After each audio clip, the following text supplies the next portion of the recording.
ஜூட்சுவை வச்சு அந்த பெரிய ஆமை அதுக்கே தெரியாம எப்படி போட்டு தரணும் பாத்தியா? கலைங்கிறது எப்படி இருக்கணும் தெரியுமா? சிச்சுவேஷன் எப்படி இருந்தாலும் சரி, அத நம்ம கூலா ஹேண்டில் பண்ண கத்துக்கணும். அதாவது நோகாம அடுத்தவனை கோத்து விட்டு நீங்க நேம் வாங்கிட்டு போயிடுவீங்க அதானே?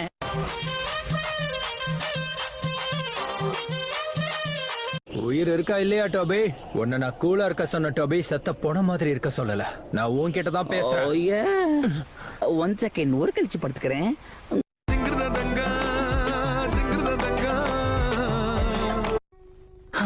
அடடா, இந்த டேஸ்ட் ரொம்ப அற்புதமா இருக்கே. நான் இந்த மாதிரி ஒண்ணு சாப்பிட்டு ரொம்ப வருஷம் ஆகுது.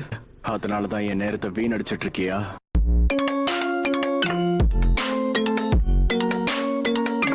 ஆமா, நீங்களா யாரு? உங்களுக்கு என்னதான் வேணும்? டென்ஷனை பத்தி எனக்கு எதுவும் தெரியாது, என்ன விட்டுருங்க.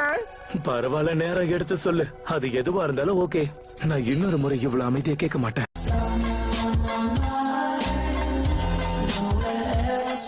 நம்மள யாரு முதல்ல அந்த எக்ஸிகியூஷனர்ஸ் பிளேட கொண்டு வராங்கன்னு பாக்கலாம்.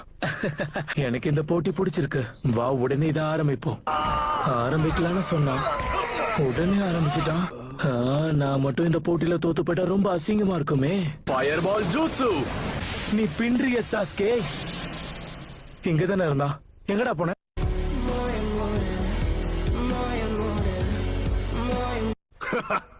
அவன் கதை முடிஞ்சது.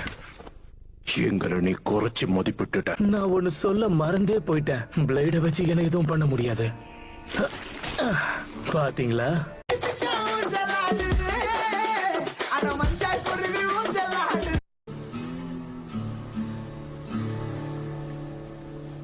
என்ன? அதான் உன்கிட்டே ஒரு ஸ்வாட் இருக்கே, அப்புறம் என்ன? ஆனா இந்த வேலைக்கு உன்னோடது தான் சரியா இருக்கும். திறந்திடு சீசே.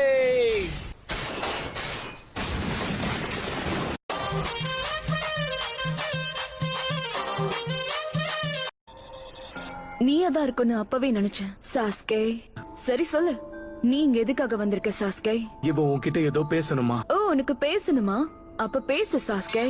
என்னை இக்னோர் பண்ணி பேசுறேன்னு எனக்கு நல்லாவே தெரியும். அதை இதோட நிறுத்திடு.